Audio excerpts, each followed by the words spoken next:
世界一わかりやすいエイメスの要点解説です。使い方の実演、解説の順でご紹介します。まずは早速使い方を見てみましょう。変装スキルで入場、共鳴解放、通常攻撃連打、共鳴スキルアイコン光ったら共鳴スキル。もう一回同じことをやります。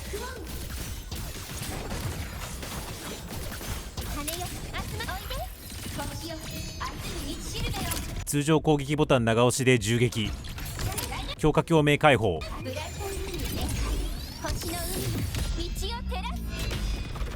本外スキルからの収装スキルで交代。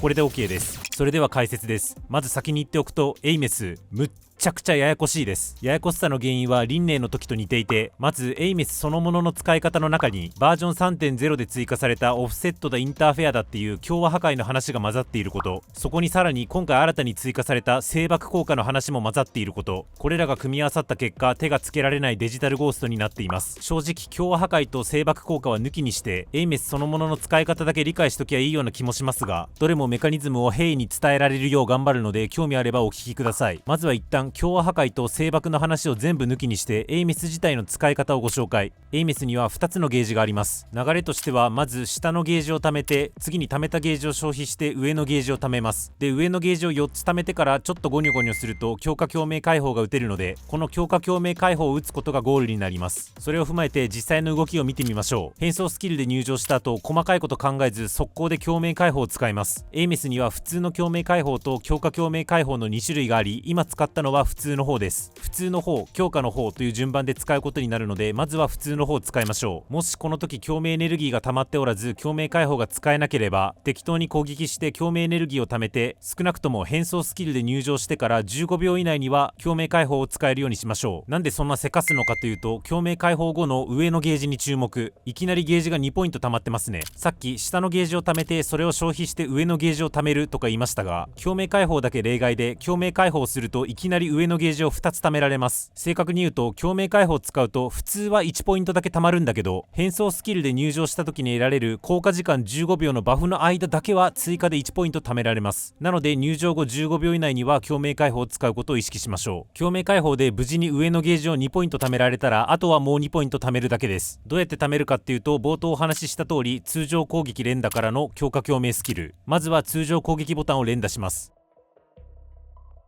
ひたすら連打していくと、あるタイミングで共鳴スキルのアイコンが光るので、光ったら共鳴スキルを使います。これで強化共鳴スキルが発動します。この強化共鳴スキルが発動すると、晴れて上のゲージをプラス1ポイント獲得できます。言い忘れましたが、エイメスは通常形態とメカ形態の2形態があって、この強化共鳴スキルを使うことで通常形態とメカ形態を行き来します。さっき使った共鳴解放で強制的にメカ形態になってたので、今回強化共鳴スキルを使って人間に戻ったって感じです。で、これで上のゲージが3ポイントになったので、もう1ポイント得るために同じことを繰り返します。つまり通常攻撃連打して共鳴スキルが光ったら共鳴スキルを使う。これで OK です。で、先へ進む前に一つ補足ですが、共鳴スキルっていつ光ってるのかというと、通常攻撃4段目を打った直後、かつ下のゲージが半分以上溜まってる時に光ってます。強化共鳴スキルを使うと下のゲージが半分消費されるので、また通常攻撃連打して下のゲージを溜め直す感じですね。で、本来であれば通常攻撃4段目を打った直後、下のゲージが半分以上溜まっていようがいまいが、光ってない普通の共鳴スキルでもいいからそっち使っといた方がちょっと強い説あります。ただ私がそうなんですけど、通常攻撃4段目の後に共鳴スキル使え言うても、通常攻撃4段目ってどれだよ。それがわかんねえから共鳴スキル使うタイミングもわかんねえよってなっちゃいます。だったら最初から通常攻撃4段目を打った直後、かつ下のゲージが半分以上溜まってる状態になるとき、イコール共鳴スキルがピカってくれるときまで思考停止で通常攻撃し続けた方が初心者向きかなと思って、今回はこのローテーションをご紹介しています。もし余裕があれば通常攻撃4段目を打った後に共鳴スキルを使うことも検討しましょう。で、4ポイント貯めた後に何をするかというと、今度は通常攻撃ボタンが光るので、ボタンを長押しすると強化された銃撃が発動した後、下のゲージが一気にマックスになります。この上のゲージがマックス、下のゲージがマックスの状態になると準備完了。共鳴解放がもう一回使えるようになるので、使うとさっきよりも強い共鳴解放が打ててフィニッシュ。あとは適当に余ってる音外スキルを使って変装スキルで交代して終わり。というわけでまとめると、変装スキルで入場した後即共鳴解放を使って上のゲージを2ポイント貯める。次に残り2ポイントを貯めるために通常攻撃連打からの強化共鳴スキル、これを繰り返す。上のゲージを4ポイント貯めたら銃撃を使うと下のゲージも一気に貯まるので強化共鳴解放を使ってバーン終わりって感じ。エイメス自体の使い方については以上です。ここまでだったら従来のキャラと同じぐらいのややこしさのはず。次にこの中に共和破壊と声爆効果の話をトッピングしていきます。まずエイメスの2つ前に実装された輪廻には2つのモード、共鳴モダニティ進撃共和と共鳴モダニティ密集共和がありましたが、エイメスにも2つのモードがあって、1つは輪廻と同じ共鳴モダニティ進撃共和、それともう1つは新たなやつで共鳴モダニティ声爆というものです。輪廻の時はとりあえず現時点では共鳴モダニティ進撃共和がおすすめ的な感じでしたが、エイメスは個人戦の場合は進撃共和、集団戦なら声爆がおすすめだったりするので、逆に言うと両方とも理解しといた方がいいやつです。まずは共鳴モダニティ進撃共和の方から。輪廻の動画にて共鳴モダニティ進撃共和を理解した人はそんなに苦労しないと思います。もしそっちを理解してない人がいれば、この動画で世界一わかりやすく解説しているので、ぜひそっちをご覧いただければと思います。で、この動画ではそちらを見ていただいた前提で解説します。共鳴モダニティ進撃共和モードはエイメスと輪廻でほぼ同じなんですが、微妙に違う点もあるので、まず共通点からご紹介。おさらいになりますが、輪廻の時は特定の攻撃を仕掛けると進撃共和オフセットという予告デバフを敵につけられます。で、これは何だったかっていうと、お前が次に共和破壊された時進撃共和インターフェアというデバフをつけるからなという意味のデバフです。で、そのオフセットデバフがついてる状態で共和破壊をすると、予告通り進撃共和インターフェアというデバフがつき、輪廻は進撃共和インターフェアデバフにレスポンスする形で追加の解説ダメージを与えてくれるという能力を持っていました。エイメスの場合もここまでは同じで、特定の攻撃を当てるとオフセットデバフをつけて、その敵を共和破壊するとインターフェアデバフがつくので、そのインターフェアデバフにレスポンスする形でエイメスは追加の消熱ダメージを与えられます。で、エイメスの場合は輪廻と違って共鳴モダニティ進撃共和モードを選んだ時にもう1個追加効果があって、それは何かっていうと、さっきの強化共鳴スキルを使った時、下のゲージが半分以上溜まってる時にはプラス1ポイント貯められる強化共鳴スキルを打てると言いましたが、この時にエイメスは敵に追加で進撃共和ダメージを与えられます。進撃共和ダメージってなんやねんって感じですが、これ自体は輪廻の時に1回出てきたやつです。輪廻はインターフェア状態になった敵にレスポンスする形で追加ダメージを与えてくれて、この時の追加ダメージは解説ダメージだけど進撃共和ダメージとも見なされますってやつでしたね。はい。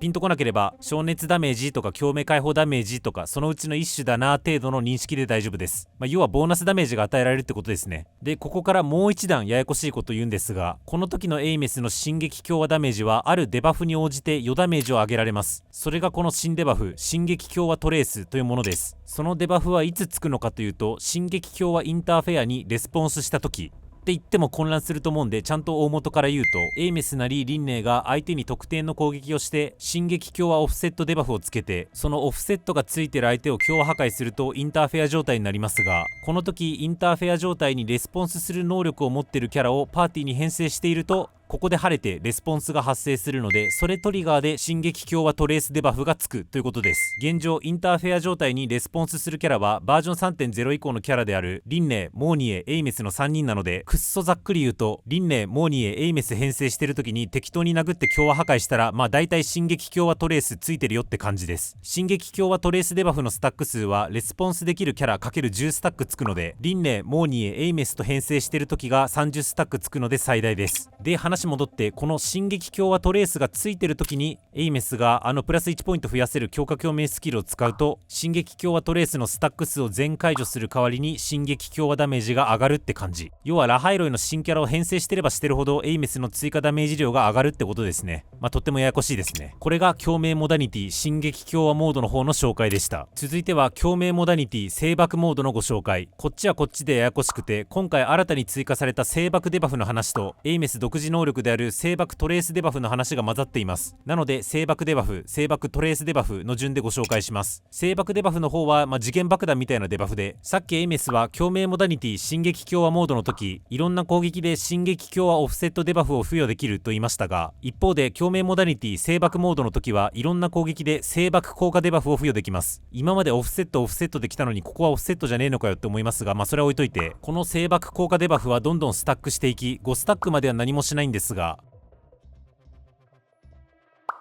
6スタック以上になると起爆してスタック数を全部消費して敵にダメージを与えてくれます。でこれもまたややこしくて、本来の声爆効果デバフは上限が10スタックで、10スタックに達すると爆発してスタック数全消費してダメージを与えるというのが本来能力です。ただエイメスの独自能力で6スタックまでいったらとっとと爆発してくれるので、今回はそういう振る舞いになってるだけです。爆発した時のダメージは声爆デバフのスタック数に応じますが、ただエイメスの効果で早めの6スタックで爆発させたからといって10スタック貯めた時よりもダメージが減るなんてことはないので安心です。でこういうデバフ効果だって聞くと、3人でこぞってボコって声爆デバフのスタック数貯めては爆発貯めては爆発っていうのを高速で繰り返すのがベストのように思うかもしれませんが、現状声爆効果を付与できるのはエイメスのみなので簡単に爆発を連打はできません。今後声爆を付与できるキャラが増えるとダメージが伸びるかもですね。声爆デバフの紹介は以上で、ここからは声爆トレースデバフの方。チーム内のキャラが声爆デバフを付与した時にエイメスは追加で声爆トレースデバフも付与できます。さっき言った通り声爆デバフを付与できるのは現状エイメスだけなので、結局エイメスが声爆デバフを付与したら追加で声爆トレースデバフも付与しますよってことです。でこっちの声爆トレースデバフもスタックしていって最大で30スタックまでします。これを貯めると何が嬉しいのかっていうと、さっきエイメスは共鳴モダニティ進撃強化モードの時にプラス1ポイント増やせる強化共鳴スキルを使うと進撃強化ダメージを追加で与えられるという話をしましたが、あれと同じで共鳴モダニティ声爆モードの時、強化共鳴スキルを使うと強制的に声爆の爆発ダメージを与えられます。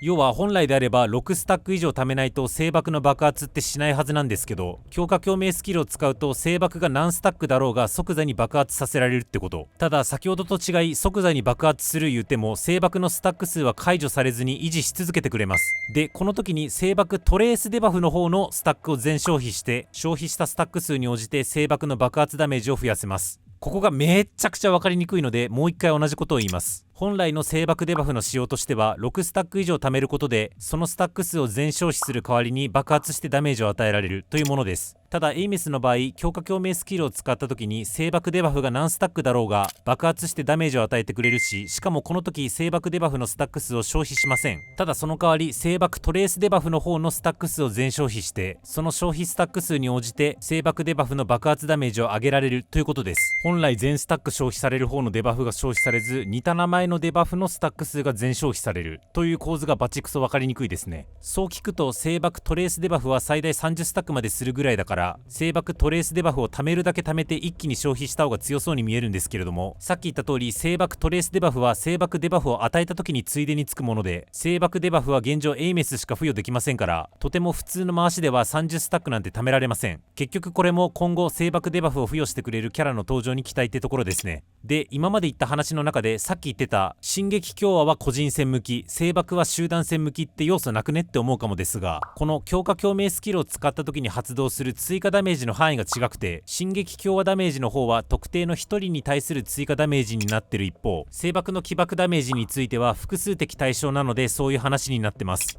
以上です。エイメスの動きやその中の進撃強化あるいは声爆の振る舞いは伝わりましたでしょうか。これでも説明ちょいちょい割愛してる方なんですが、ここまで理解した上で界隈の情報を見れば飲み込みやすくなってると思うので、これ以上の細かい話はそっちに譲ります。あとは移動性能についてだけ補足で、エイメスはメカモードの時になんと飛行できます。ゲージの消耗が激しく長くは飛べないんですが、使用感としてはプチソアみたいなもんでカセット集めとか探索がかなり楽になるので、その点も含めて引くか引かないか考えましょう。解説は以上です。なお、おすすめ音楽とか育てるスキルの優先度は、せっかくゲーム内の攻略サイトに記載があるんだからそっち見ようの精神で割愛します。いかがでしたでしょうか。名調界隈の攻略動画はパワポとか数字とか使ってどちゃくそ丁寧に作られており、好きなキャラをいい感じに使えるようになりたいだけなんだよなという私みたいなライト勢にはちょっと味が濃すぎる印象があったので、伝える範囲や深度を私なりに厳選してライト勢向きに動画を作りました。リナシータ以降のキャラは全員分作ってますし、今後実装するキャラも基本的に同じようなあっさり味の攻略動画を作ってまいります。今後のキャラの分もお見逃しのないようチャンネル登録よろしくお願いします。今回のキャラの使用感、動画への忌憚のないご意見感想、ぜひコメントください。おつゆなし。